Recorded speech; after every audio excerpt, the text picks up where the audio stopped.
दादाजी का कमरा। यूं तो सभी परिवारों में हर सदस्य की कुछ आदतें अजीब होती हैं। मेरे दादाजी भी कुछ ऐसे ही थे। कहीं भी गायब हो जाते थे। कभी कभी तो कुछ दिनों के बाद ही आते थे।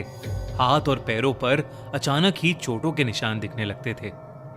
जब उनसे पूछो तो उन चोटों का उनके पास कोई जवाब नहीं होता था। इन्हीं अजीब चीजों में से एक उनका कमरा भी था, जहां किसी को भी जाने की इजाजत नहीं थी। यहां तक कि वो वहां की सफाई भी खुद ही करते थे। एक दिन बचपन में खेलते वक्त मुझे उस कमरे से अजीब सी आवाजें आ रही थीं। मैंने झुककर दरवाजे के नीचे से झांक कर देखा तो मुझे एक परछाई दिखी। तभी मैंने देखा कि कमरे से खून की तेज धार बह रही थी। देखते ही देखते मेरे सारे पैर खून में सन चुके थे। मैं छोटा था तो ये देख के घबरा गया और वहीं बेहोश हो गया। उठा तो मां मुझे डांट रही थी कि मुझे धूप में नहीं खेलना चाहिए। उनके हिसाब से मैं उसी की वजह से बेहोश हुआ था। मैंने जब उनको सच्चाई बताने की कोशिश की तो दादाजी ने मुझे झुठला दिया। उसके बाद से मेरी और दादाजी में इतनी बातचीत नहीं हुई। पूरे दिन उस कमरे में ताला लगा रहता था और किसी को भी उसके आसपास भटकने की मंजूरी नहीं थी। कुछ साल बाद दादाजी चल बसे और हम भी अपना पुराना घर छोड़कर अब शहर वाले घर में चले गए थे। सब कुछ ठीक चल रहा था। शहर में पापा की जॉब काफी अच्छी चल रही थी और मैं भी अब कॉलेज जाने लगा था। एक दिन ऐसे ही मैं घर पर बैठा अपना फोन यूज कर रहा था। तभी मैंने देखा कि मेरे दोस्त ऋषभ ने एक नया आईफोन लिया है। मैंने तुरंत उसे फोन किया और कॉन्ग्रेचुलेट करते हुए उससे पूछा कि आखिर उसने ये आईफोन कैसे खरीदा। तभी ऋषभ ने मुझे बताया कि उसके पास एक सीक्रेट है। वो प्रोबो ऐप पर ओपिनियन ट्रेडिंग करके पैसे कमाता है। मैंने उससे पूछा कि प्रोबो क्या है, तो उसने मुझे बताया कि प्रोबो इंडिया का पहला ओपिनियन ट्रेडिंग ऐप है।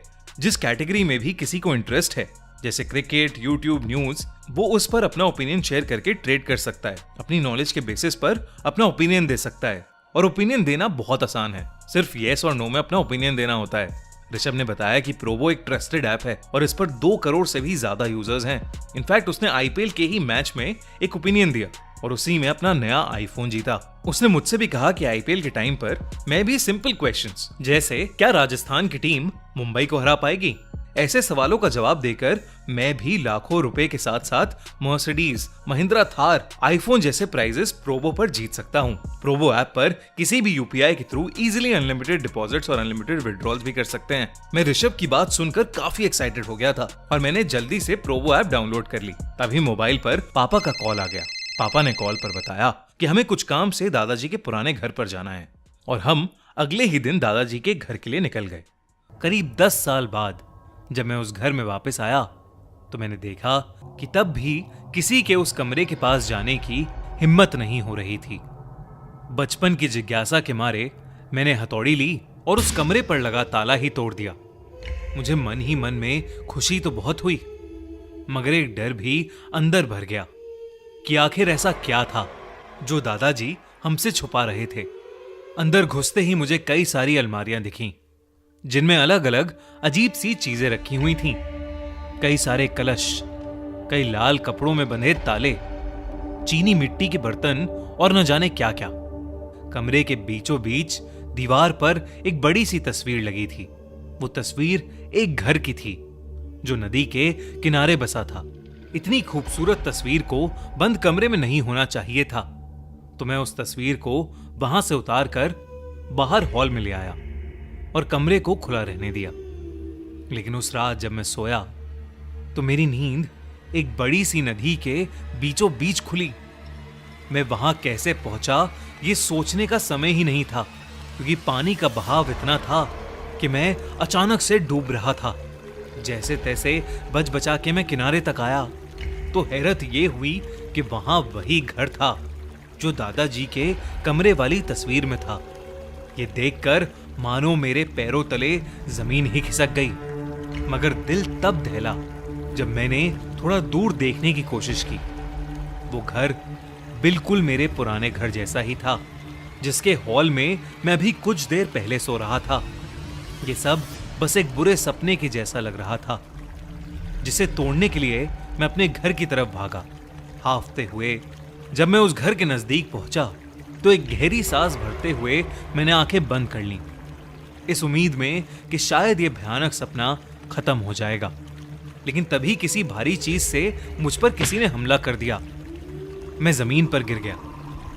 जब मेरी आंख खुली तो मैं घर के अंदर था। मैंने चारों ओर देखा तो कई सारे लैंप्स, झूमर दिखाई दिए जो जंग खाए कई सालों से बंद पड़े थे। ग्राउंड फ्लोर पर कोई और कमरा नहीं था, बस सामने की ओर सीढ़ियां, चारों ओर बस धूल और मकड़ी के जाले, जैसे कई सालों से किसी ने वहां पर पांव भी ना रखा हो। मैंने सीढ़ियों की तरफ चलना शुरू किया तो धीरे से लाल सुर्ख खून सीढ़ियों से नीचे बहता हुआ आ रहा था। कब वो खून मेरे पैरों के पास आ पहुंचा मुझे समझ ही नहीं आया। मेरा दिमाग और शरीर मानो जम से गए।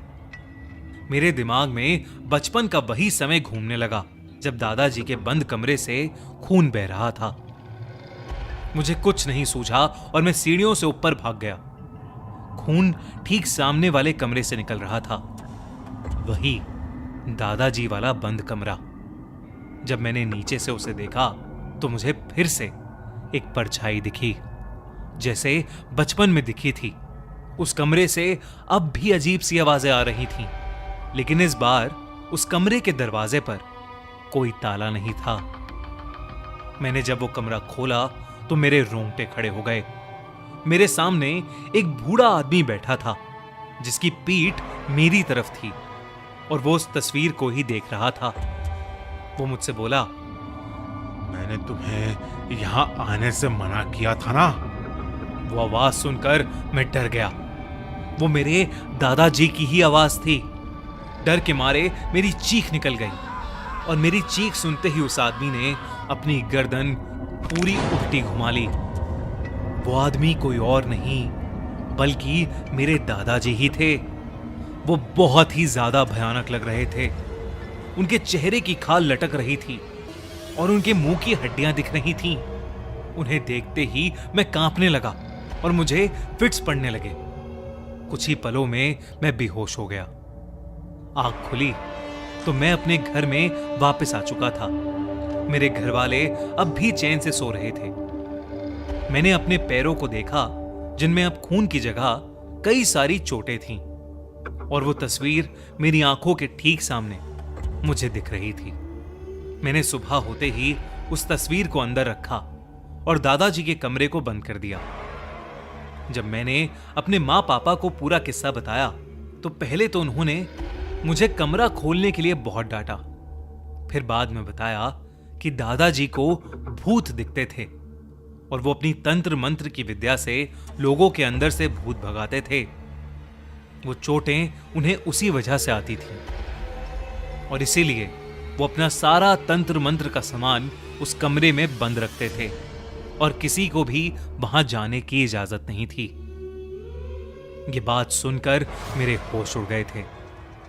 मैंने बस यही प्रार्थना की कि काश मुझे कभी फिर दोबारा कोई भूत ना दिखे। इस हादसे के बाद घर में एक पूजा रखवाई गई और मेरे दादाजी का वो कमरा हमेशा हमेशा के लिए बंद कर दिया गया।